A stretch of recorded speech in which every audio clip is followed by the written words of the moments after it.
Tu ne peux commencer une année sans toutefois interroger Dieu sur l'année qui s'annonce. Toutefois, chercher à savoir et connaître les perspectives, les difficultés, les problèmes qui pourront surgir sur la nouvelle année qui s'annonce. C'est pourquoi nous organisons un moment dénommé « Seigneur, que dis-tu sur la nouvelle année qui s'annonce ?» C'est important de chercher à interroger Dieu sur l'année qui s'annonce, connaître les difficultés, connaître les problèmes qui pourront surgir sur la nouvelle année. Daniel était confronté à un problème et Dieu a décidé de libérer son peuple après 70 ans. Parce qu'ils ont été déportés, ils sont arrivés à Babylone. Mais les 70 ans ont passé, mais ils étaient tous dans l'esclavagisme. Mais la Bible dit que alors que Daniel a pris la résolution de jeûner pendant 21 jours, et après ces 21 jours, Dieu lui a répondu. Bien aimé, c'est pas normal d'être dans la présence de Dieu et ne pas entendre la voix de Dieu. C'est pas normal d'être dans la présence de Dieu et ne pas laisser Dieu t'orienter, te parler. Alors que Dieu a parlé à Daniel, alors que Dieu s'est révélé à Daniel, les circonstances et les données ont changé. Daniel a su comment il doit faire. Daniel a su comment il doit se tenir pour permettre à son peuple de repartir à Jérusalem. C'est pourquoi le 2 janvier, nous allons commencer une consultation pour venir rester en marche. Viens consulter Dieu, viens demander à Dieu.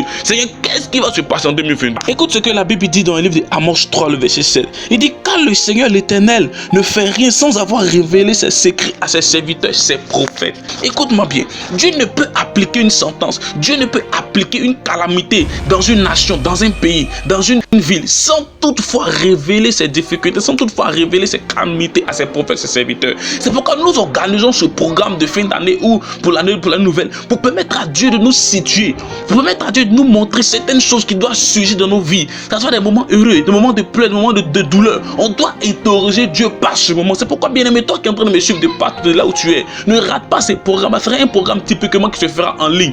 Prends seulement ce numéro qui s'affiche en bas de ton écran et écris-nous via